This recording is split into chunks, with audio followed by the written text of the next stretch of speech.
எங்கள் வீட்டில் மூத்த பையங்களா இருந்து இவங்க பண்ணுற அட்வைஸ் எல்லாம் பார்த்து எங்களுக்கு பயங்கர கடுப்பாக இருக்குங்க. அதுவும் அட்வைஸுங்கிற பேரில் இவங்க பண்ணுற டார்ச்சர் இருக்குங்களா, எங்கள் அப்பா அம்மா கூட பரவாயில்ல அப்படின்னு சொல்கிற மாதிரி விஷயங்கள் என்ன இருக்குது? சத்தம் போட்டு சிரிக்காத, நீ ஒரு பொம்பளை பொண்ணு, அதை மைண்டில் வச்சுக்கோ. ம் ட்ரெஸ் இப்படி போடாத, லிப்ஸ்டிக் வைக்காத, ஹேர் ஸ்டைல் இப்படி பண்ணாத, அது இதுன்னு ஒரு ஒரு பெரிய ரெட் ஃப்ளாக்னா என் அண்ணன் தான். பெரிய லிஸ்ட்டே இருக்கு போல இருக்க. பெரிய லிஸ்ட். ஒரு ஸ்க்ரீன் கேர் ப்ராடக்ட் வாங்கினேன்னா, ஐயோ என்னது இது, இதெல்லாம் எதுக்கு போடுற, என்னை பார்த்தியா, நான் சோப்பு கூட போட மாட்டேன் மூஞ்சிக்கு அப்படின்னு சொல்லுவாங்க. இப்போ கூட பாருங்க, இவ்வளோ லிப்ஸ்டிக் தேவையா? இல்லை, எங்கள் எபிசோடுக்கு நாங்கள் எந்த ரூல்ஸ் அண்ட் ரெகுலேஷன் வைக்கல.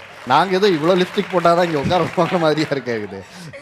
அந்த மாதிரி சார், இது அவரவர் தனிப்பட்ட உரிமை தானே. இதுக்கெல்லாம் ஏன் செலவு பண்ணணும் அப்படின்ற ஒரு அட்வைஸ். எண்ணெய் வச்சு நேர்வாக்கு எடுத்து எந்த அப்படி குளிச்சுட்டு வந்தோமோ அவ்வளோதான். வேணும்னா ஒன்று ஒரு பாவாடை சட்டை கொடுத்து என்னை உட்கார வச்சிருவாங்க. அந்த மாதிரி ஒரு மைண்ட் செட். இவரெல்லாம் வந்து அப்படி உட்கார வைக்கணும் மம்மி இவளை அப்படின்ற மாதிரி அவருக்கு ரொம்ப ஆசை. ஒரு நாளாவது என் தங்கச்சி நான் இப்படி பாத்திர மாட்டேன். இல்லை, இவருக்கு இப்படி ஒரு பொண்ணு பார்த்து கொடுத்துட்டா என்ன? ஐயோ சூப்பர் சார், அது மட்டும் ஓகேவா? அந்த மாதிரி தான் சார் வேணுமா? இந்த மாதிரி என்ன மாதிரி ஒரு பொண்ணு வந்துச்சுன்னா அவர் சம்பாதிக்க காசுலாம் அந்த பொண்ணுக்கு போயிடுமா. இந்த மாதிரி வந்து எந்த செலவும் இருக்காது, ஒன்றும் இருக்காது. அந்த பொண்ணை யாரும் பார்க்கவும் மாட்டாங்க.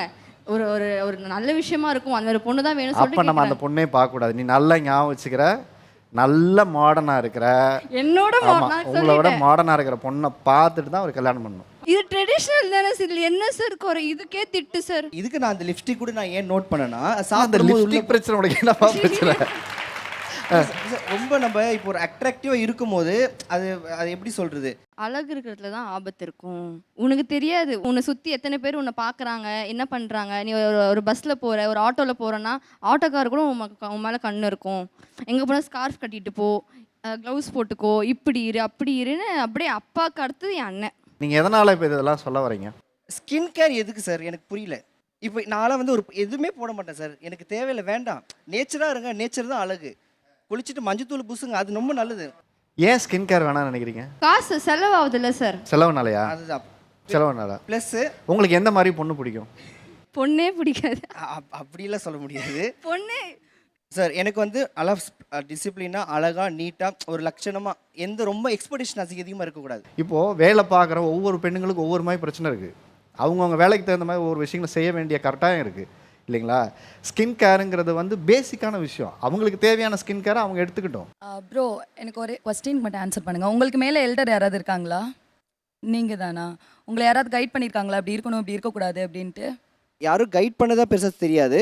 நம்மளுடைய இருக்கிற சுற்றுச்சூழல் சரௌண்டிங் அந்த பேஸ் பண்ணி நான் சொல்கிறேன். எல்டர் எதுக்கு வேணும் தெரியுமா? சரி வெயிட் பண்ணுங்கள், கொஞ்சம் மைக் அவன்கிட்ட கொடுங்க, என் தம்பிக்கிட்ட கொடுங்க. உனக்கு ஃபர்ஸ்ட் நான் டீச் பண்ண லெசன் என்ன? Sex education. ஒரு பொண்ணு எப்படி இருக்கணும்னு சொல்லி கொடுக்காதீங்க. ஒரு பொண்ணை எப்படி நீ பார்க்கணுன்ட்டு பசங்களுக்கு சொல்லி கொடுங்க. பசங்களை எப்படி வளர்க்கணும் அப்படின்றது பேரண்ட்ஸ்க்கு தெரியல அந்த காலத்தில். ஏன்னா ஒரு பொண்ணை அடக்கி உள்ளே வச்சுட்டீங்க. வெளியில் போனது ஆம்பளைங்க தான். ஒழுங்காக வளர்க்கல, நீங்களும் வேலைக்கு போயிடுவீங்க. பொம்பளைங்களே உள்ளே வச்சுப்பீங்க. ஆம்பளை எப்படி வளரணும்னு சொல்லி கொடுக்க மாட்டீங்க. ஆம்பளை பையன் வளர்த்து விட்ருவீங்க. இன்றைக்கி நீங்கள் வந்து அதே அதிகாரத்தை திருப்பி பொண்ணுகிட்ட பண்ணுறீங்க, தங்கச்சிட்ட பண்ணுறீங்க, பொண்டாட்டிகிட்ட பண்ணுறீங்க. இந்த ஜென்ரேஷன் கிட்ஸ் நல்லா தான் இருக்காங்க. சீரியஸ்லி அவங்கள அப்படியே விடுங்க, அவங்க நல்லா தான் இருக்காங்க. சரி, அவங்க சொல்ல வந்தது என்ன புரிஞ்சுன்னா, அன்பை கடந்து ஒரு பயம் வந்துருச்சுன்னு வச்சுக்கோங்களேன், அந்த உறவு ஆரோக்கியமான உறவாக இருக்காது, ஃபேக் ஆகிடும். உங்களுக்காக வேணால் உள்ளே போய் தொடச்சி விடுவாங்க, அதை அவங்க மனசார செய்ய மாட்டாங்க. உங்களுடைய குழந்தைங்களுடைய திருமண வாழ்க்கையில் ஒரு கசப்பான அனுபவம் ஏற்பட்டது, அவர்களுக்கு அந்த திருமண வாழ்க்கை சரியாக அமையலைன்னா அன்னைக்கு நீங்கள் என்ன முடிவு எடுப்பீங்க? தனியாக இருந்தா சொல்லுவேன் சார், 100க்கு 100 தனியாக இருந்தா சொல்லுவேன். இன்னொரு கல்யாணத்தை நான் பண்ணி வைக்க மாட்டேன். இப்போ நான் வந்து ஒரு காலேஜில் ஒரு ப்ரொஃபஸராக இருக்கேன். ஒரு வீட்டில் ஒரு அம்மாவோ ஒரு அப்பாவோ வாழ்க்கை சரியில்லைன்னு இன்னொரு கல்யாணம் பண்ணிக்கிறாங்கன்னு வச்சுக்கோங்க. அந்த குழந்தை அதை உதாரணமாக எடுத்துக்கொண்டு நம்ம என்ன பண்ணுறோமோ அதுதான் நம்ம குழந்தைங்களுக்கு ரோல் மாடல். எத்தனை குழந்தைங்க என் அம்மா ரோல் மாடல், என் அப்பா ரோல் மாடல்னு சொல்லி வளர்றாங்க. எத்தனை குழந்தைகள் வந்து அம்மா தனித்து நின்று குழந்தைய வளர்க்கும் போது தூக்கி கொண்டாடுறாங்க. என் அம்மா இன்னைக்கு அட்ஜஸ்ட் பண்ணி இருந்தாங்க, இல்ல அட்ஜஸ்ட் பண்ணல, தனியா தனிச்சு நின்று என்னை வளர்த்தாங்க போது அது நாளைக்கு என்னைய பார்த்துக்கும். நான் இன்னொருத்தவங்க தேடி போகும்போது நாளைக்கு என் குழந்தை என்னை பார்த்துக்கும். என்ன சார் நிச்சயம்? அந்த குழந்தை வந்து கடைசி வரைக்கும் ஒரு தியாக சூடரா தான் இருக்கும். தியாக சூழலா இருக்க சொல்லல சார். அந்த குழந்தைக்கு அந்த எண்ணமே நம்ம கிட்ட இருந்து தானே சார் உருவாகும். நம்மளே தவறான ஒரு எக்ஸாம்பிளா இருந்துடக்கூடாது சார் அந்த குழந்தைக்கு. அதுதான் என்னோட நோக்கம் சார். நான் 100% ஏத்துக்க மாட்டேன் சார். ஏத்துக்க மாட்டேன். காரணம் இப்போ எங்கள் பொண்ணு இருக்குது, பேத்தி இருக்குது ஒன்று. அவங்க சின்ன சின்ன பிரச்சனை வருதுன்னா நீங்கள் அட்ஜஸ்ட் பண்ணி போகும் தான் இதுவரையில் நானும் எங்கள் மிஸ்ஸஸும் அறிவுரை சொல்கிறோம். அதை விட்டுட்டு சரி அவர் விட்டுட்டு இந்த பேத்திக்கு இன்னொரு கல்யாணம் இவர் தான் உன் அப்பா அப்படின்னு கூட ஐ டோன்ட் லைக். இவங்க எல்லாத்தையும் ஜென்ரலைஸ் பண்ணுறாங்க. லைக் வந்து ஒருத்தர் வந்து இன்னொரு திருமணம் பண்ணக்கூடாதுங்கிறதும் ஜென்ரலைஸ் பண்ணுறாங்க. என் குழந்தைங்க வந்து இன்னொரு கல்யாணம் பண்ண விட மாட்டேன் அப்படிங்கிறதையும் ஜென்ரலைஸ் பண்ணுறாங்க. அவங்களுக்கான சாய்ஸ் கொடுக்க மாட்டேங்கிறாங்க. அதாவது பேரண்ட்டாக நான் டிசைட் பண்ணுவேன், சொசைட்டியாக நான் டிசைட் பண்ணுவேன், 2 பேர் தனி நபருக்கான சுதந்திரம் நான் கொடுக்க மாட்டேங்கிறதுல தெளிவாக இருக்காங்க. நான் ஒரு ப்ரொஃபஸராக ஒர்க் பண்ணிகிட்ருக்கேன். நான் என்னுடைய பசங்களுக்கு வந்து நான் எடுக்கிற கிளாஸில் போனேன்னா பசங்களுக்கு ஃபஸ்ட்டு சொல்லித்தரது இந்திய கலாச்சாரத்தை பற்றி தான் ஃபஸ்ட்டு சொல்லித்தருவேன்.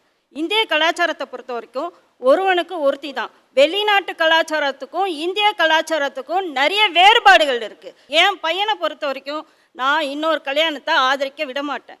ஸோ இந்தியா கலாச்சாரமே பார்த்தீங்கன்னா ஒருவனுக்கு ஒருத்தி கிடையாது, ஒருத்திக்கு தான் ஒருவன். ஏன்னா எங்கள் கடவுள்களே வந்து 2 மனைவிகளோட சந்தோஷமாக தான் இருக்குது.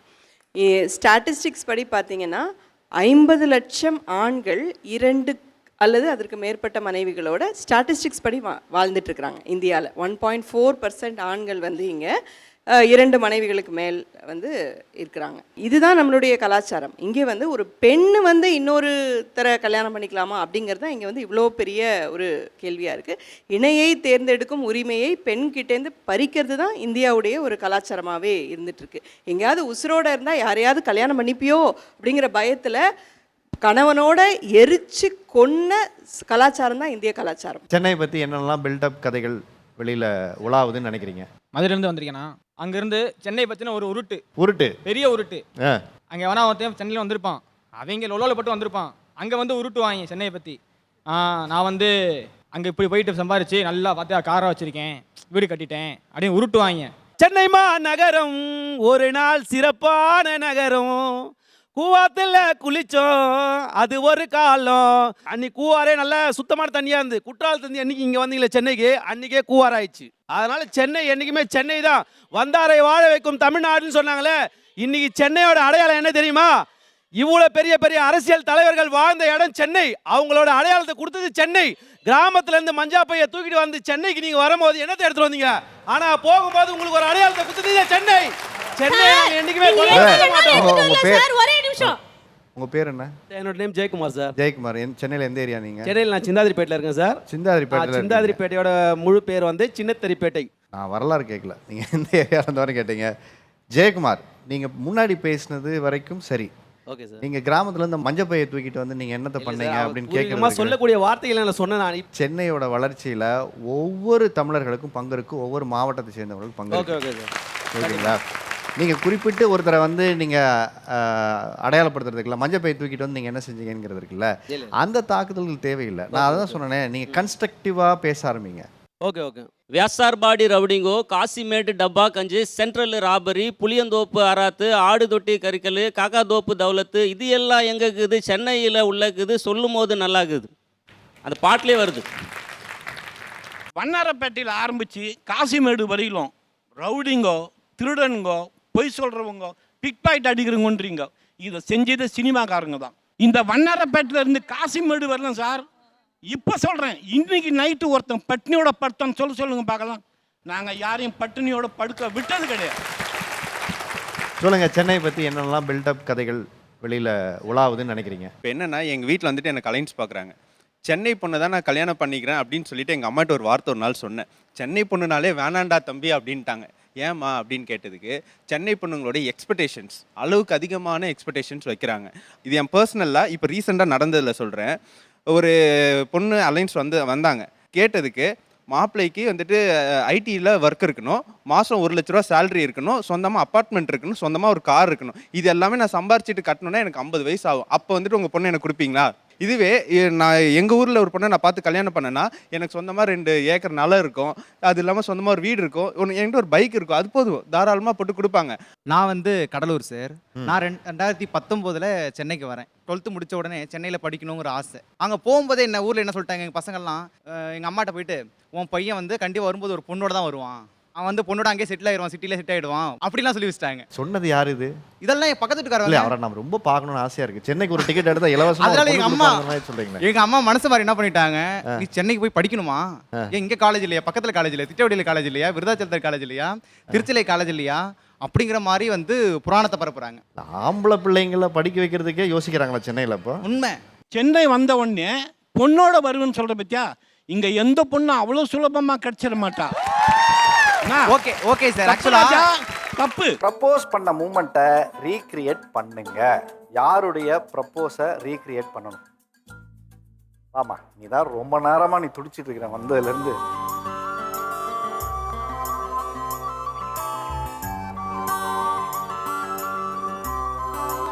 பயமா இருக்கா? பேர் என்ன? Nithya. I love you. Train வருது, நான் போயிட்டேன். பாய்.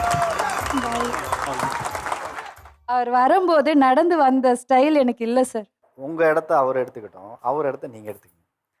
நீங்கள் தான் இப்போ அவர் ஸ்டைலில் நீங்கள் அதை ப்ரப்போஸ் பண்ணுங்க. பயமா இருக்கா? பேர் என்ன? நித்யா. ஆ? நித்யா. என்ன பண்ற? குளிக்க போகிறேன். ட்ரெயின் வந்துச்சு, போட்டா போட்டா. வேற யாராவது இந்த லெட்டருக்கு ரீக்ரியேட் பண்ண விரும்புறீங்களா? நான் ப்ரொப்போஸ் பண்ணும்போது வண்டி போட்டு நடு ரோட்டில் ஒரு புளிய மரத்துக்கிட்ட ஓரமாக ஒதுங்கி பைக்கில் இன்னும் ஃபோன் பேசிகிட்டு இருந்தார். இப்போலாம் கையில் என்கிட்ட காசு இல்லை. இப்போ என்ன பண்ணுறது, ஒவ்வொரு கடையில் ஒவ்வொரு ரோஸாக வாங்கிட்டு வந்து, ரெட் கலர் ரோஸாக வாங்கிட்டு வந்து கலெக்ட் பண்ணி நான் அவளுக்கு அவ்வளோ அழகாக வண்டி போட்டு கொடுத்துட்ருக்கேன். அவங்க இப்படி ஃபோன் பேசிகிட்டு இருந்துட்டு அப்படியே தூக்கி போட்டார். தூக்கி போட்டதுக்கப்புறம் அதை எப்படி நீங்கள் திருப்பி ஓகே பண்ணீங்க? எனக்கு பிடிக்கும் சார், என் கருவாவை எனக்கு அவ்வளோ பிடிக்கும். யூஸ்வலாக பையன் தான் பொண்ணுக்கு வண்டி போட்டு கொடுப்பாங்க, நீங்கள் அதை ரிவர்ஸ் பண்ணி என்ன பண்ணுறது, லவ் ஆகி போச்சு. வாங்க, பொம்பளை பிள்ளை நடு ரோட்டில் யார் போகிறாங்க வராங்களா கவலை இல்லாமல் வண்டியை போட்டு பையனுக்கு ஒரு லவ்வை சொல்லியிருக்குது. உங்களுக்கு பிடிச்சது என்ன வேணும்? மல்லிகைப்பூ வேணுமா, ரோஜா பூ வேணுமா?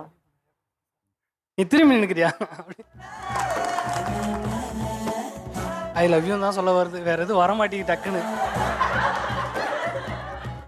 ஐ லவ் யூ இவ்வளோ நேரம் தேங்க்யூ சார். ஏதாவது சொல்லிடலான்னு பார்க்குறேன், வர மாட்டேங்குது. நீங்கள் அவருக்கு இப்போ ப்ரப்போஸ் பண்ணுறதா இருந்தால் எப்படி பண்ணுவீங்க? எனக்கு அப்பா இல்லைன்னு உனக்கு தெரியும். எங்கள் அப்பா இல்லாத இடத்த நீ கரெக்டாக பண்ணுறேன்னு என்னால் புரிஞ்சுக்க முடியுது. எங்கள் அப்பா ஸ்தானத்தில் இருந்து நீ என்னை நல்லா பார்த்துக்கிற, என்னையும் சரி என் பிள்ளையும் சரி. நான் அங்கே எங்கள் வீட்டை விட்டு வந்ததுலேருந்து அன்னிலேருந்து இன்னும் முடிக்க என்னை நீ நல்லா பார்த்துட்டு இருக்க, அதுக்காக லவ் யூ கருவா. நீங்கள் வேலைக்கு போகிறதுல குடும்பங்களுடைய தலையீடு என்ன இருக்குது? நான் வந்து எக்ஸ்போர்ட்டில் டைலராக இருக்கேன். அவங்க அம்மா வந்து சொல்கிறதுனால அவர் கேட்டு என்கிட்ட சொல்கிறார், நீ போகாமல் வீட்டில் இரு, பிள்ளைங்கள மட்டும் பார்த்துக்கோ. பிள்ளைங்க மட்டும் வீட்டுக்கார மட்டும் பார்க்கலன்னா சரி, நான் எல்லாமே பார்த்துட்டு தானே போகிறேன். நான் வந்து எங்கள் அம்மா கூட வளரலை. மோஸ்ட்லி எப்படின்னா, எங்கள் அம்மா 25 வருஷம் வேலைக்கு போனாங்க டைலராக. இவங்களும் டைலராக வந்துட்டாங்க. அவங்க என்னானாங்கன்னா, ஒரு 25 வருஷத்துக்கு முன்னாடி என்ன கடந்த பிறகு அவங்களுக்கு கை காலை விழுந்துருச்சு. காரணம் என்னன்னா, எங்கள் அப்பா கொஞ்சம் பொறுப்பாக இல்லை. அம்மாவுடைய பிஹேவியரில் தான் நான் வளர்ந்தேன். எனக்கு என்னன்னா, அவங்க வேலைக்கு போகக்கூடாதுன்றத வந்து தடுக்கலைண்ணா, அவங்க வேலைக்கு போகலாம். எந்த மாதிரி வேலை செய்யணும்னா, அவங்க ஆக்சுவலாக நம்ம வீட்டிலேயே இருக்க வேலை செய்யலாம். நிறைய பேர் நிறைய விஷயங்கள் வீட்டிலேயே இருந்து செய்யலாம். செய்யும் போது என்ன ஆகும்னா, அவங்களுக்கும் எனக்கும் உள்ள அண்டர்ஸ்டாண்டிங் வந்து எதுவுமே நிலை குலையாது. உங்களுக்கும் எனக்கும் நடுவில் நடக்கிற இடைவெளியில் வந்து யாரும் வந்து பாதியை நடுவில் மாற்றிடுவாங்களோன்னு ஒரு பயம். நீங்கள் உங்களுக்கு பிடிச்ச வேலையை பார்க்கணுன்னு நினைப்பீங்களா, யாரோ சொல்கிற ஒரு வேலையை பார்க்கணுன்னு நினைப்பீங்களா? பிடிச்ச வேலை பார்க்கணுன்னு தான் சார் நினைப்பேன். அதை தான் அவங்க செய்கிறாங்க. அதான் நானும் சொல்கிறேன் சார். டிஃபன் கடை போட்டு செய்ய சொன்னார், அதுவும் செஞ்சேன். ஆனால் அது எனக்கு பிடிக்கல.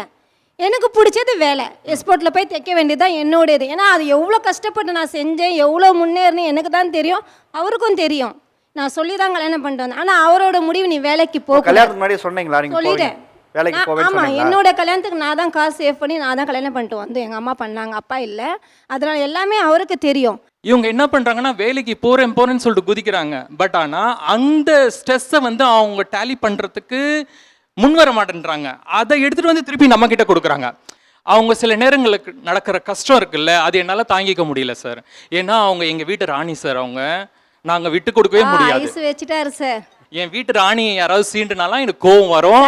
அதுக்காக அந்த பிரச்சனை வரக்கூடாதுன்னு சொல்லிட்டு நான் தடுத்து வைக்கிறேனே தவிர அவங்கள அடிமையாக்கி நான் வைக்கல சார். இந்த மாதிரி ஜென்ஸுங்க பேசி பேசி நிறைய வந்து வைஃபுங்களை அப்படியே டோட்டலாக காலி பண்ணிடுறாங்க. நீங்கள் வீட்டின் மகாராணி இல்லை சார், நாங்கள் வீட்டின் வேலைக்காரி. கழுவுறோம், பெருக்குறோம், துடைக்கிறோம், அடிக்கிறோம், திட்டு வாங்குறோம், ஊட்டுறோம். நாங்கள் எங்களால் எதுவும் முடியலை சார். இதுதான் சார் அவங்க கிட்ட இருக்க பிரச்சனை. இப்போ நான் வந்து ஒரு சரியில்லாத ஆணுன்னு வச்சுக்கோங்களேன் சார். நான் வேலைக்கு போக மாட்டேன், நான் வீட்டில் தான் இருப்பேன்னா அப்பவும் நீங்கள் ஃபைட் பண்ணுறீங்க. நான் வீட்டுக்கு போகிறேன், உன்னை நல்லபடியாக பார்த்துக்கிறேன், அப்பவும் நீங்கள் ஃபைட் பண்ணுறீங்க. எல்லா நேரத்தில் ஃபைட் பண்ணாலும் எப்போனா நீங்கள் வந்து அக்செப்ட் பண்ணிட்டு போவீங்க? எங்களுக்கு அந்த வேலை பிடிக்கல. நாங்கள் அடுப்பாங்கலேருந்து எப்படா வெளியில் வரணும்னு மறுபடியும் அதிலே போட்டு எங்களை டெஸ்ட் பண்ணனா எப்படி சார்? காலையில் மதியம் நைட்டு 3 வேளை சமைக்கணும். இடையில டீ காஃபி அது என்ன வேணுமோ அதை நாங்கள் செய்கிறோம். மறுபடியும் ஒரு நாள் ஃபுல்லாக அதிலே இருந்தோன்னா அப்போ எங்களுடைய சுதந்திரம் நாங்கள் சிரிக்க வேணாமா? அதே ஒரு மூஞ்சில் எண்ணெய் வழியில் முகத்தை போட்டு கிச்சனில் நின்றுட்டு இருக்கணும் இல்லை? அப்படிதான் இருந்தால் உங்களுக்கு பிடிச்சிருக்குது. நீங்க உங்க ஃப்ரெண்ட்லோட ஃப்ரெண்ட்ஷிப்பா இருந்து சிரிச்சு பேசி விளையாடணும். கிச்சனில் எந்த ஃப்ரெண்டுஜி வருவாங்க? 57 வயசில் என்னுடைய கணவர் என்னை விட்டு பிரிஞ்சார் சார். 4 வருஷம் ஆகுது. என்னை ராஜாத்தி மாதிரி வச்சுருந்தார். நான் வந்து ஒரு பைத்தியம் மாதிரி ஆயிட்டேன். அதாவது ஒரு பேட்ரி கூட எங்கே வாங்குறதுன்னு எனக்கு தெரியாதுங்க சார். ஏதோ ஒரு பிரச்சனை, அது நல்லதாக இருந்தாலும் சரி கெட்டதாக இருந்தாலும் சரி, என்னுடைய மனசு சந்தோஷமாக இருந்தாலும் சரி, ரொம்ப துக்கமான அழுகையில் இருந்தாலும் சரி, அதை வெளிப்படுத்துறதுக்கு எனக்கு சக தோழமை யாருமே இல்லைங்க சார். தனிமையாக ஒரு வீட்டில் இருக்கிற கொடுமை இருக்க பாருங்க சார், அது வந்து சொல்லவே முடியாது வார்த்தைகளால். இன்றைக்கி எனக்கு 61 வயசாகுது. இப்போயே நான் ஏங்குறேன். 21 வயசு பொண்ணு என்ன சார் பண்ணோம்? ஒரு ஆண் துணை இல்லாமல் ஒரு பெண் வாழவே முடியாதுங்க அப்படிங்கிற ஒரு விஷயத்த சொன்னாங்க. ஓகேங்களா? அதுக்கு உங்களுடைய பதில் என்ன? நான் ஒரு கடன் பிரச்சனையில் தவிக்கும் போது எங்கள் வீட்டுக்காரர் அப்படியே இறங்கி போயிட்டார். ஒரு 200 பேர் எங்கள் வீட்டை சூழ்ந்துட்டாங்க, கடன்காரங்க எல்லாரும். அப்போ என்கிட்ட ஒரு 10 ரூபா கூட காசு இல்லை. என்னை விட்டுட்டு போயிட்டார். இன்றைக்கி என்னை விட்டுட்டு போய் 7 வருஷம் ஆகுது சார். ஒரு ஹோட்டலுக்கு வேலைக்கு போனேன். இன்றைக்கி ஒரு மாஸ்டராக சமைச்சிட்ருக்கேன். இன்றைக்கி ஒரு நாளைக்கு எனக்கு 1200 ரூபா சம்பளம். நான் எந்த ஆணையும் நான் நம்பலை. யார் மேலேயும் எனக்கு நம்பிக்கை இல்லை. வாழலான்னு ஒரு ஆசை கனவுகளோடு தான் நான் கல்யாணம் பண்ணி வந்தேன். எங்கள் வீட்டுக்காரு என்னை விட்டுட்டு போயிட்டார். அவர் போயிட்டாருங்கிறதுக்காக நானும் ஒரு கல்யாணம் பண்ணிக்க நான் விரும்பலை. பெரியவங்களாம் சேர்ந்து கல்யாணம் பண்ணி வைப்பாங்களாம். இவர் போனோன்னா நாங்கள் இந்த பக்கம் போயிடணுமா வேற ஒரு உறவை தேடிக்கிட்டு? எதுக்கு அப்புறம் அந்த கல்யாணம் பண்ணிக்கணும்? அப்போ அந்த குழந்தைங்க லைஃபு அவங்க சொல்கிறாங்க எனக்கு என் லைஃபு தான் முக்கியம், நான் செகண்ட் மேரேஜ் தான் பண்ணிப்பேன் அப்படின்னு சொல்கிறாங்க. முதல் மேரேஜ் நடக்கும் போது நிச்சயதார்த்த பத்திரிகையில் அவங்கள அக்ரிமெண்ட் சைன் பண்ண சொல்லுங்க. எனக்கு ஃபர்ஸ்ட் லைஃப் சரி இல்லைன்னா நான் செகண்ட் மேரேஜ் பண்ணிப்பேன்னு ஃபர்ஸ்ட் லைஃப்லேயே எழுத சொல்லுங்க. எழுதுவாங்களான்னு முதல்ல கேளுங்க. யாருமே வந்துட்டு செகண்ட் மேரேஜை நோக்கி ஃபர்ஸ்ட் மேரேஜை யாரும் நோக்கி போகவே மாட்டாங்க. தயவுசெய்து அந்த கான்செப்ட் உங்கள் மைண்ட்லேருந்து எடுத்துக்கோங்க. இந்த அக்ரிமெண்ட் சைன் பண்ணுங்கன்னு சொல்கிறதெல்லாம் ரொம்ப முட்டாள்தனமாக இருக்குது. அண்ட் இன்னொரு விஷயம், பெண்கள் வந்து தனித்து வாழ முடியும் தான், நான் அதை டினை பண்ணவே இல்லை. எவ்வளோ காலத்துக்கு? நான் என்ன சொல்ல வரேன்னா, நம்ம எல்லாம் சேர்ந்து தான் இருக்கணும், அந்த குழந்தைகளுக்காக நம்ம இருக்கணுங்கிற ஒரு ஸ்டாண்ட் இருக்கணும். இப்போ நீங்க உடனடியா அடுத்த மேரேஜை தேடுறது வந்துட்டு சுயநலத்தின் உச்சம் தான் நான் சொல்லுவேன். நல்லா தெரிஞ்சுங்க, சும்மா கிடையாது, சுயநலத்தின் உச்சம் அது. யாரோ உடனடியாகவே 2வது திருமணம் செய்யுங்க நாங்க சொல்லவே இல்லை. நாங்க என்ன சொல்றோம்னா, முதல் திருமணம் ஒழுங்கா போகலன்னா அந்த காயத்தை ஆற செஞ்சிட்ட பிறகுதான் நீங்க அடுத்த திருமணத்துக்கே போகணும். அத மருந்து அது தீர்ப்புன்னு சொல்றதே கிடையாது. யாருமே 2வது திருமணத்திற்கு போக மாட்டாங்க. முதல் மேரேஜ்ல எல்லாமே சரியா நடந்தணும்னா எல்லாரும் அதே நம்பிக்கையோட தான் முதல் திருமணத்தை எதிர்கொள்றாங்க. யாருமே வந்து 2வது திருமணம் பண்ணிக்கணுங்கிறதுக்காக பண்ணல. அது எப்படி ஃபர்ஸ்டே எல்லாம் ரைட்டா இருக்கணும்னு நீங்க சொல்ல முடியும்? இப்போ அவங்க சொன்னாங்க அவங்களோட தம்பி இறந்துட்டாரு, அவங்க ஒய்ஃபுக்கு 2வது கல்யாணம் பண்ணி வச்சேன்னு சொன்னாங்க. அந்த அம்மா 61 வயசுனாங்க. எனக்கு இன்னைக்கு துணை இல்லைன்னு அவங்க ஃபீல் பண்றாங்க. இப்போ தம்பி ஒய்ஃபுக்கு கல்யாணம் பண்ணி வைக்க முடியும் இவங்களால. இப்போ அவங்க பையன் என் அம்மாவுக்கு இன்னொரு ஆளை நான் தேடி வைக்கிறேன்னு வைக்க முடியுமா? உங்களுக்கு வைக்க முடியுமா? நான் சொல்கிறது மனம் சார்ந்த விஷயம், உடல் சார்ந்த விஷயம் இல்லை. இது நான் சொல்கிறது மனம் சார்ந்த விஷயம். அப்போ என் மனசுக்கு ஒருத்தர் தேவையாக இருக்கிறார். சும்மா இங்கே ஷோவுக்கு பேசக்கூடாதுங்க, மனசாட்சியோட பேசுங்க. ஆளை நான் கல்யாணம் பண்ணி வைப்பேன்னு உங்களால சொல்ல முடியுமா? கண்டிப்பா முடியும், கண்டிப்பா முடியும். அப்பா அம்மா அக்கா தங்கச்சி எல்லாரும் ரிலேஷன்ஷிப் போனோம் அவ்வளோ க்ளோஸாவோ அவ்வளோ பாசிட்டிவாவோ போயிட்டு இருதில்ல. நம்ம எல்லா ரிலேஷன்ஷிப்லேயும் ஒரு சின்ன சின்ன பிட்டர் ஃபீலிங்ஸ் இருக்க தான் செய்யுது. ஆனால் லீகலாக அவங்க கிட்டேருந்து நம்மளால ரிலீவ் ஆக முடியாது. ஆனால் ஹஸ்பண்ட் அண்ட் ஒய்ஃப்க்கு அப்படி ஒரு ஆப்ஷன் இருக்கனால நீங்கள் அதை தேடி போறீங்க. 2வது திருமணத்தை ஏன் எதிர்க்கிறீங்க, ஏன் வேணாம்னு நினைக்கிறீங்க? சொல்லுங்க. செகண்ட் லைஃப்க்கு போகும்போது ஃபர்ஸ்ட் லைஃபே சொல்லி குத்தி காட்டுவாங்க சார். அதுக்கு ஏன் சார் நான் செகண்ட் லைஃப்க்கே போகணும்? ஃபர்ஸ்ட் லைஃபே எவ்வளோ கஷ்டமானாலும் நான் ஃபர்ஸ்ட் லைஃப்லேயே இருந்துட்டு போகலாமே சார். ஒரு பொண்ணா வெளியில போயிட்டு நான் இன்னார் மனைவின்னு பெருமையா சொல்ற மாதிரி 2வது கல்யாணத்துல சொல்ல முடியறது இல்ல. முதல் கல்யாணத்துல சரியில்லையா, ஓகே இன்னொருத்தவங்களை தேடி போயிடலாம், அந்த அட்ஜஸ்ட்மெண்ட் இல்ல. அந்த காலத்துல வந்து சஷ்டியத்து பூர்த்தின்னு கேள்விப்பட்டிருப்பீங்க. அப்படின்னா ஒன்றும் கிடையாது. 60ஆம் கல்யாணம்னு சொல்லுவாங்க. நம்ம இன்னாரோட ஒரு கடந்த காலங்களில் ஒரு 25 வருஷம் 50 வருஷம் அப்படின்னு அந்த வாழ்க்கையை நடத்தி பேர பிள்ளைங்களோட அந்த சஷ்டியத்து பூர்த்தியை கொண்டாடுவாங்க. இப்போல்லாம் அந்த மாதிரி எவ்வளோ பேர் 60ஆம் கல்யாணம் 70ஆம் கல்யாணம் பண்ணிக்கிறாங்கன்னு சொல்லுங்க பார்ப்போம். நிறைய பேர் பார்க்குறாங்க, ஒர்க் பண்ணுற பிளேஸில் சுற்றி சூழலில் எல்லாரும் சரியில்லையா டிவோர்ஸ் பண்ணிட்டு இன்னொரு கல்யாணம் பண்ணுறாங்க. அதை பார்த்து மைண்ட் செட் என்ன ஆகுதுன்னா, ஓகே இது சரியில்லையா நம்ம இன்னொன்று தேர்ந்தெடுத்துக்கலாம் அப்படின்னு தேர்ந்தெடுத்து போக போக போக கலாச்சாரம் சீர்கெட்டு போயிடுது. இன்னைக்கு இருக்கிற எந்த சொசைட்டியை பற்றி நீங்கள் பேசுகிறீங்க? இங்கே டி நகர்லேருந்து தாம்பரம் போச்சுன்னா சொசைட்டியே மாறிடுச்சு.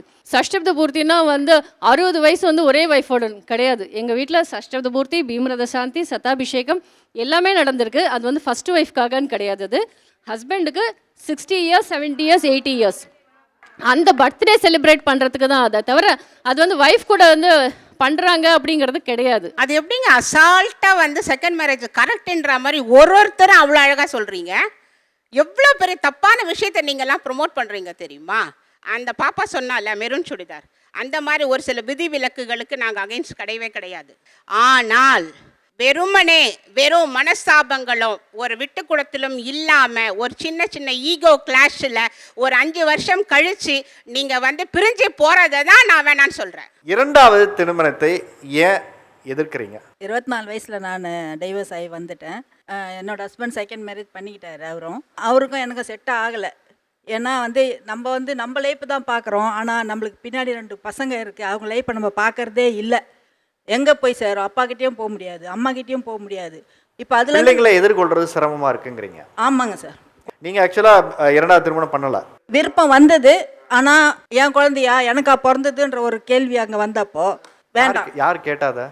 எனக்கு செகண்ட் மேரேஜ் பண்ணிக்க வந்தவங்கள அவர் என்ன ஒரு சூழ்நிலையில் நான் வந்து குழந்தைக்கு உடம்பு சரியில்லை அப்படின்னு நான் கேட்டப்போ அவர் வந்து எனக்கா பிறந்தது என்கிட்ட கேட்குறேன்றப்போ ஒரு கேள்வி வந்தப்போ சரி தேவையில்லை இனிமேல் எதுன்னு சொல்லிட்டு அதுலேருந்து நான் வெளியே வந்துட்டேன். வந்து இன்றைக்கி நான் வந்து சுயமாக நின்று சம்பாரித்து அவங்கள நான் நல்லபடியாக படிக்க வச்சு ஆளாக்கி இன்றைக்கி நான் ஜெயிச்சுட்டு வந்து நீங்கள் நிற்கிறேன் சார். இப்போ அதே சூழலில் உங்களுடைய முதல் குழந்தையா தன் குழந்தைய ஏற்றுக்கிற மாதிரி ஒரு மனிதர் வந்திருந்தாருன்னா நீங்கள் கல்யாணம் பண்ணியிருப்பீங்களா இல்லையா? பண்ணியிருப்பேன் சார், கண்டிப்பாக பண்ணியிருப்பீங்களா? பண்ணியிருப்பேன். அப்போது அந்த நபர் தான் தவறே தவிர இரண்டாவது திருமணம் பண்ணுவது எப்படி தவறாக இருக்க முடியுங்கிறது தான் இப்போ என் கேள்வி. அது ஒத்து வந்தால் பண்ணியிருக்கலாம் சார். ஒத்தே வராத ஒரு சூழ்நிலைன்னு வரப்ப அடுத்து அவரோட தான் நமக்கு ஒத்து வரல. நம்மளுக்கு தேவையில்லைன்னு அவரோட தான் ஒத்து வரல. அப்படி மனசு இருக்கிற எத்தனையோ லட்சம் பேர் இருக்காங்க இல்லையா? அவங்கள ஏன் அடுத்த முயற்சி நீங்கள் எடுக்கலன்னு கேட்குறேன். இனிமேல் வந்து நம்ம வந்து பசங்க லைஃபு பேர பசங்க அப்படின்னு தான் நம்ம போகணும். இன்னைக்கு நிம்மதியாக இருக்கேன். அது மனுஷங்கள் மேலே வைக்கிற நம்பிக்கை போயிடுச்சு. அது பதில் நாய் பூனை அதுங்கிட்ட இருக்கலாம். அதுங்க அன்பாக இருக்குங்க என்னை பொறுத்த வரைக்கும். ஒரு சின்ன எக்ஸாம்பிள், வீட்டில் ஏதாவது நான்வெஜ் செய்கிறாங்க இல்லை ஏதாவது செய்கிறாங்கன்னா அது கடைக்கு போயிட்டு வாங்கிட்டு வந்து அது கழுவி வெங்காயம் தக்காளி அறுத்து கொடுத்து எல்லாம் A to Z நான் பண்ணி கொடுக்குறேன். இன்னி வரைக்குமே அது ஒன்று கூட அவங்க பண்ண மாட்டாங்க. இன்னொரு விஷயம் என்னென்னா, காலையில் சாப்பிட்டு போட்ட சாமான் அப்படியே இருக்கும். அது நான் நைட்டு விலைக்கு நான் தூங்கணும். அவன் ஒரு தட்டு கழுவி வச்சிட்டானா, ஐயோ பாத்திரம் கழுவுறான் பாரு அப்படின்வாங்க. எங்கள் அம்மா அப்படியே ஃபோன் போட்டு எங்கள் பாட்டிக்கு, மா பையன் பாத்திரம் கழுவுறாமா, இந்த பொண்ணு உட்காந்து ஜாலியாக டிவி பார்க்குதுமா அப்படின்வாங்க. காலையில் எழுந்து கோலம் போடுறதுலேருந்து வீட்டு வாசல் பெருக்கிறதுலேருந்து வீடு பெருக்கிறதுலேருந்து தொய்ச்சு துணி எடுத்து போய் மேலே போய் காய போடுறதுலேருந்து திருப்பி கொண்டு வந்து மடித்து வைக்கிறதுலேருந்து இது எல்லாமே நான் பார்த்துட்டு இருந்தேன். இப்போ இதெல்லாம் எனக்கு சொல்லி கொடுத்த வளர்த்த பேரண்ட்ஸ் ரெண்டாவது வர பிள்ளைங்களுக்கு இதே சொல்ல மாட்டேன்றாங்க. இது எப்படி ஆரம்பிச்சதுன்னா, வேம்னிட்டி ஏதாவது ஒரு கெஸ்ட்டு வராங்கன்னா அவங்களை இம்ப்ரெஸ் பண்ணுறதுக்காக, அது என்னன்னே தெரியல, ஃபஸ்ட்டு போய் இவர் தான் வந்து தண்ணி கொடுப்பாரு. அவங்க என்ன நினைப்பாங்க, இன்னும் ஒரு பொம்பளை பொண்ணு கொடுக்காம ஆம்பளை பையன் வந்து கொடுக்குறான். அப்போ அந்த இடத்துல என்ன தான் இமேஜ் ஸ்பாயில். நான் கொடுக்கறது முன்னாடி இன்னொரு என்னடா உனக்கு பொண்ணாடா தர போகிறாங்க, என்னடா பண்ணுறே நீ, கம்முனு. அப்புறமா தான் தெரியுது அவங்க வந்து சொல்லிட்டு போவாங்க, பையன் ரொம்ப நல்ல பையனாக இருக்கானே அப்படின்னு.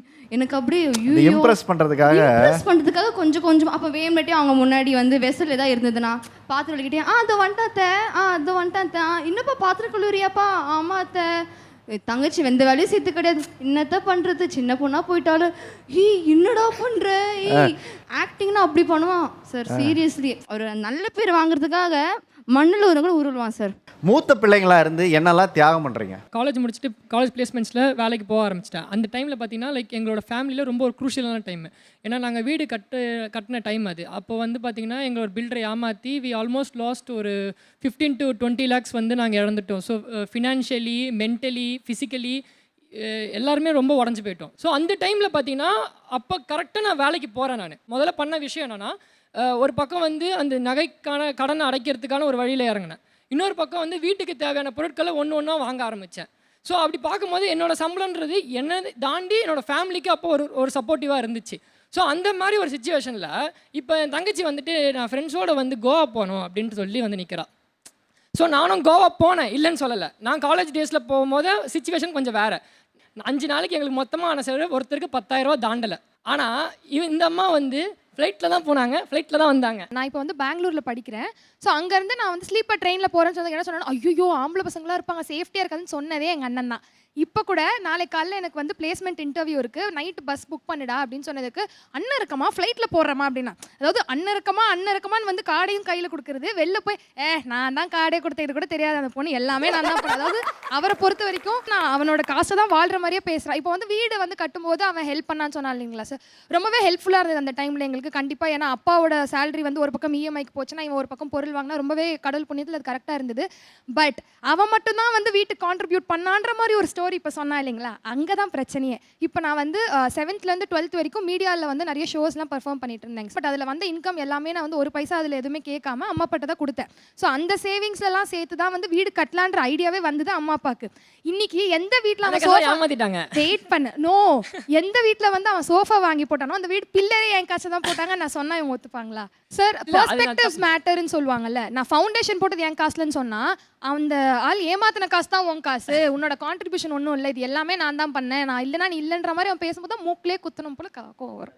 அவனுக்கோ ரொமான்ஸ்க்கோ ரொம்ப தூரம் சார். இதுவரையிலும் அவன் ஒரு வாட்டி கூட என்கிட்ட ரொமான்ஸாக பேசுனதே கிடையாது. கல்யாணம் ஆகி 4 மந்த் ஆகுது, ஒரு மல்லிகைப்பூ வாங்கி கொடுத்தது கிடையாது. இந்த மல்லிகைப்பூ பிரச்சனையும் இந்த ரோஜா பூ பிரச்சனையும் பெரிய பிரச்சனையா இருக்கு. நம்ம கஷ்டப்பட்டு ஏதாச்சும் சமைச்சா கூட அது வந்து ஃபோன் பார்த்துட்டே சாப்பிட்றது. நான் வந்து என்னன்னா அவங்க கிட்ட வந்து சாப்பாடு நல்லா இருக்கான்னு டெக்ஸ்ட் பண்ணோம் வாட்ஸ்அப்பில்.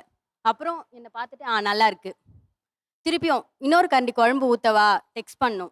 ஏன்னா அவங்க ஃபோன் மட்டும்தான் பார்த்துட்டு இருப்பாங்க. இன்னொன்று என்னன்னா பாத்ரூம்குள்ளே ஃபோன் எடுத்துகிட்டு போயிடுவாங்க. 2 மணி நேரம் ஆகும் பாத்ரூம்லேருந்து வெளியில் வர. எப்பா பாத்ரூம்குள்ள போய் 2 மணி நேரம் என்னப்பா பண்ற?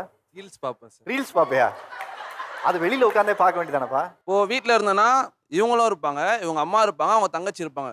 3 பேரும் ஒரு ஆளுக்கு ஒரு டிஃப்ரெண்டாக கடைக்கு அனுப்புவாங்க. அவங்க தங்கச்சி அப்போ தான் ஏர்ஃபால் வாங்கிட்டு வா, அவங்க அம்மா அப்போ தான் போயிட்டு தேங்காய் வாங்கிட்டு வா, இவங்க அப்போ தான் போயிட்டு வா சிக்கன் ரைஸ் சாப்பிட்டு வரலாம், பப் சாப்பிட்டு வரலாம். எதுக்கு நம்மளுக்கு தலைவலி இருக்குது? சண்டேஸ் ஒரு நாள் நம்ம எதுக்கு அங்கே இங்கே சுற்றிட்டு இருக்கணும்? ஸ்ட்ரைட்டாக இருக்கிறது ஃப்ரீயாக இருக்கிறது பாத்ரூம், அங்கே போய் உக்காந்துடலாம் அப்படின்னு உக்காந்துருது சார். அப்போ வீக்கெண்ட் ஆனால் இப்போ பாத்ரூம் தான். ஆமாம் சார், இங்கே பாதி பேர் அப்படி இருந்தாலும் இருப்பாங்க சார். உண்மையாலே யாரெல்லாம் ரொமான்ஸில் ஃபெயில் மார்க் போடுறீங்க ஹஸ்பண்டுக்கு கொடுங்க, சொல்லுங்க. நான் ரொமான்டிக்காக ஏதாச்சும் பேசிக்கிட்டு இருப்பேன். இன்னைக்கு இப்படி நடந்துச்சு, இன்னைக்கு நீ போட்டிருந்த ஷர்ட் நல்லா இருந்துச்சு அப்படின்னு ஏதாச்சும் சொல்லிட்டு இருப்பேன். அவர் அப்பதான் காமெடியாக ஏதாச்சும் பேசுவார். ரொமான்டிக்ன்றதே வரமாட்டேங்குது, என்னன்னே தெரியல, காமெடி மட்டும்தான் வருது. நானும் எவ்வளவோ முயற்சி பண்ணி பார்த்துட்டேன். அப்படி இல்லை சார்.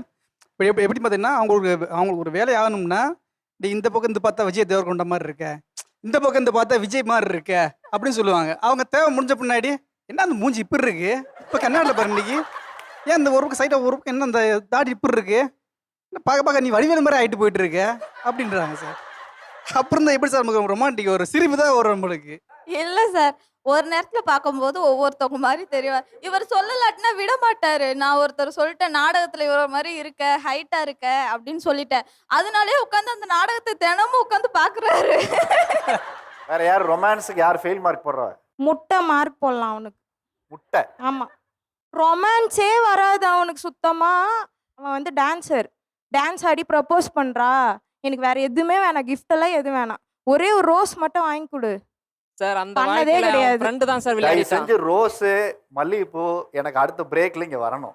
யாராருக்கு ரோஸ் கொடுக்கலையோ, யாராருக்கு மல்லிகைப்பூ வரலையோ நம்ம வாங்கி முதல்ல இவங்க ஆசை இன்னைக்கு தீர்த்துருவோம். பிரேக்ல வாங்கி வைங்க. நீங்க ஏன் வந்து டான்ஸ் ஸ்கின்ஸ் எல்லாம் உங்களுக்கு தெரியுமாமே, ஏன் அவங்கள வந்து சார் அந்த இம்ப்ரெஸ் ப்ரொபோசல்ல தான் சார் அவங்க ஃப்ரெண்டு தான் சார் விளையாடிட்டான். பர்த்டே நான் கூட இருந்து எல்லாரையுமே கோஆர்டினேட் பண்ணுறதுக்காக டேய் நீ இதை வாங்கிக்கோ, நீ கேக் இது வாங்கிக்கோ, நீ ரோஸ் வாங்கிக்கோன்னு சொல்லி ஒரு 3 பேர்கிட்ட ரோஸ் வாங்கிட்டு வரது சொல்லியிருந்தேன். 3 பேரில் 2 பேர் ரோஸ் இல்லைன்னு சொல்லிட்டானுங்க.